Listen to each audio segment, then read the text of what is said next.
Nous allons dans ce tutoriel nous intéresser à la réalisation d'une tourte de seigle pure. La tourte de seigle est un produit magnifique, c'est un exercice de style en boulangerie, un exercice classique, mais assez difficile à réaliser comme il faut, surtout difficile à réussir de manière régulière. La tourte de seigle est un produit traditionnel du sud de l'Allemagne, en Bavière. C'est un produit qu'on le retrouve également en Suisse, mais aussi dans pas mal de régions de France, comme l'Auvergne ou les Alpes. Le seigle a toujours été une culture de céréales de montagne ou de climat plus froid et plus humide. On retrouve donc ce type de produit, la tourte ou ses déclinaisons, partout où le terroir privilégiait la culture du seigle plutôt que celle du blé. Dans la tradition française, la tourte de seigle pure est un produit très croûté, très coloré, très aromatique, mais qui possède également une mie fondante et un volume assez bas. C'est un produit relativement plat, d'où son nom de tourte. Le même produit travaillé dans le sud de l'Allemagne est un produit plus rond, moins coloré, avec une mie plus dense. On voit donc que selon les méthodes de travail, la tourte de seigle pure peut avoir un aspect final et une texture assez différentes. Nous allons nous intéresser maintenant à la réalisation de ce produit dans la tradition française. Pour réaliser la tourte de seigle, nous avons choisi une farine de seigle biologique intégrale, donc de type T170. Nous allons commencer la fabrication avec un premier pétrissage dans lequel nous allons incorporer l'eau et un levain de seigle qui est un levain tout point avec un pH de l'ordre de 3,80 au moment du démarrage de la recette. On commence donc par incorporer toute l'eau dans la cuve et la totalité du levain.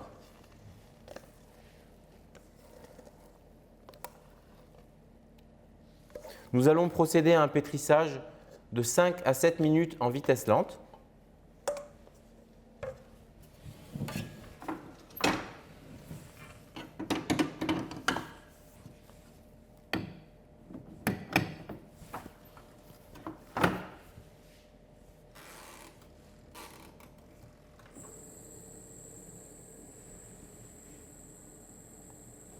Au terme de ce pétrissage, nous allons obtenir une pâte chaude dont la température sera comprise entre 30 et 35 degrés.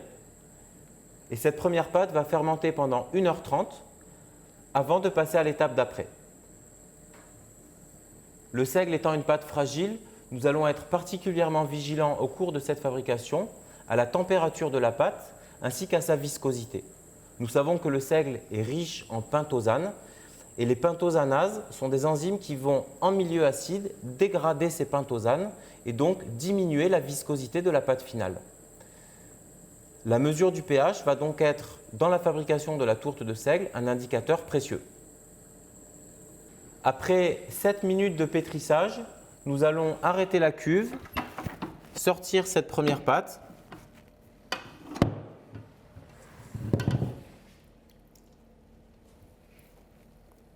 On peut sortir l'outil. Donc, à ce stade, nous avons une pâte homogène, ici. Donc, une pâte de seigle homogène. On va contrôler sa température. Donc, on a bien une pâte à 35 degrés, c'est une pâte chaude, que l'on va mettre en fermentation. On va laisser la pâte en cuve et on va la laisser fermenter à température chaude, c'est-à-dire qu'il est très fortement conseillé d'avoir une chambre de fermentation à 35 degrés également pour cette fabrication. On va couvrir la cuve et on va la laisser fermenter pendant 1h30. On va, au cours de cette fermentation, contrôler la baisse progressive du pH, le pH étant plus important que le temps de fermentation. Donc, nous allons passer à l'étape d'après de la fabrication lorsque le pH arrivera à 4. Généralement, il faut 1h30, mais c'est le pH qui sera le directeur pour passer à l'étape suivante. Donc, couvrons cette pâte et mettons-la en fermentation pendant 1h30. 1h30 plus tard, la pâte a levé de manière très visible.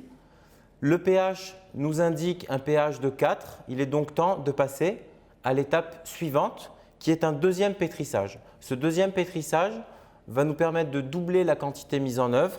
On va rajouter cette fois-ci 2 kg de farine de seigle.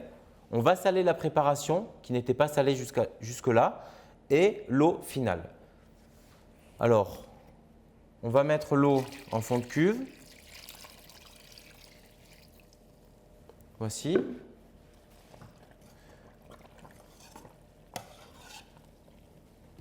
On va ensuite rajouter la totalité de la farine, donc les 2 kg restants, ainsi que le sel.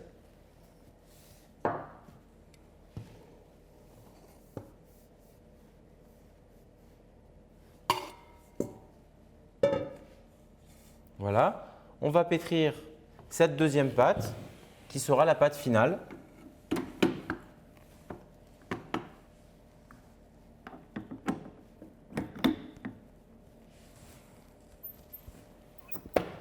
En première vitesse pendant 15 minutes.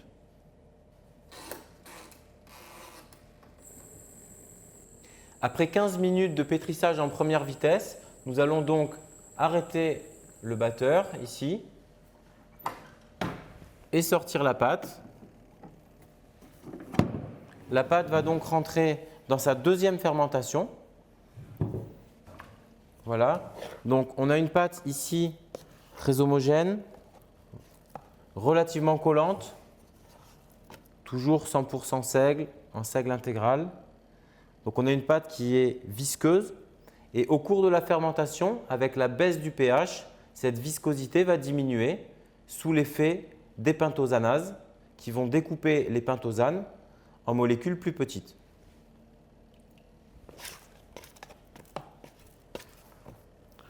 On peut lisser la pâte ici.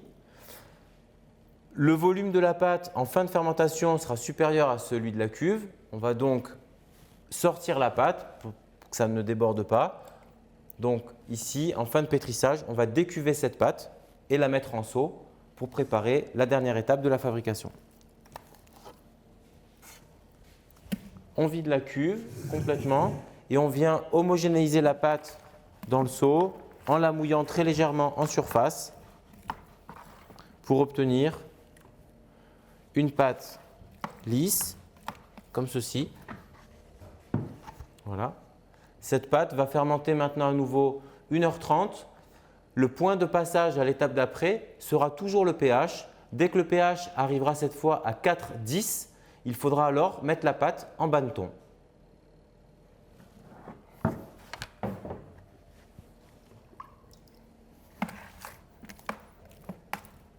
Cette pâte est couverte et elle va rester à température à 35 degrés pendant tout le temps de cette deuxième fermentation.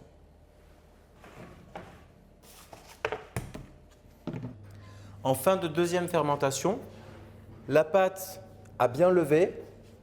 Nous contrôlons son pH. Le pH est à 4,10. C'est le moment de mettre en banneton.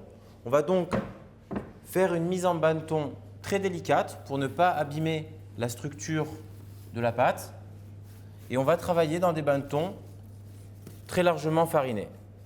Le principe va être le suivant. On va mettre la pâte directement dans le banneton, sans façonnage. La pâte est cueillie directement dans la cuve avec une corne mouillée. Ici, on vient cueillir la pâte et la déposer ici dans le banneton. L'idée est de ne pas dégazer la pâte pour préserver sa structure alvéolaire au maximum. Les bannetons sont pesés au fur et à mesure pour les remplir de manière équivalente.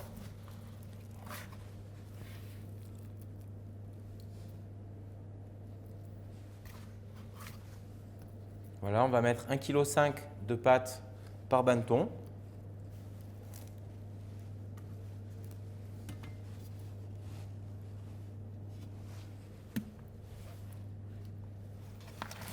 Donc voilà, avec la corne mouillée, la pâte est récupérée et posée directement dans le banneton fariné. Voilà, donc on voit bien la structure mousseuse de la pâte et on va essayer de garder cette mousse jusqu'à l'enfournement.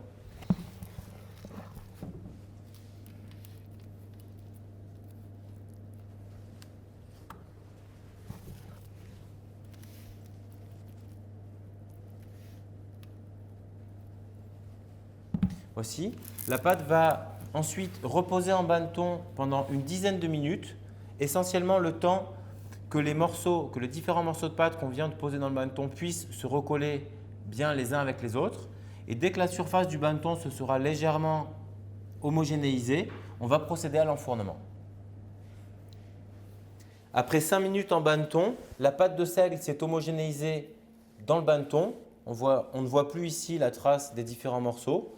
On voit que la pâte s'est relâchée très légèrement. C'est le moment d'enfourner.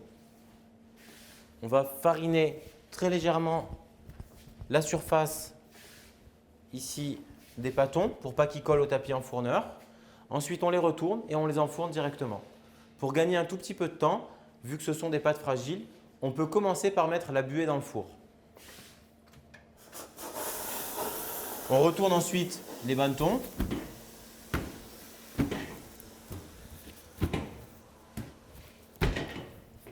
Et on enfourne directement.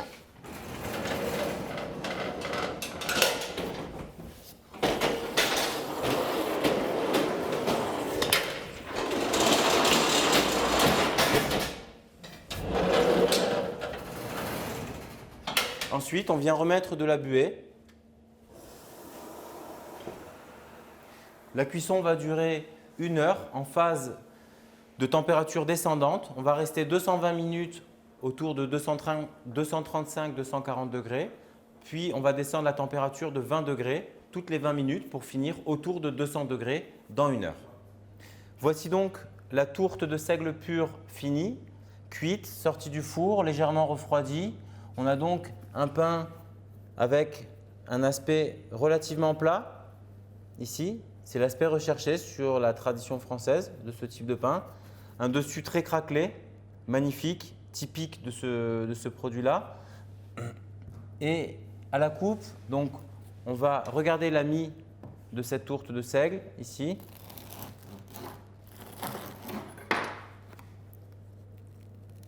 Ici, donc, on a une mie très colorée, alvéolée, contrairement donc au même produit de la tradition allemande qui serait beaucoup plus rond mais beaucoup moins alvéolé.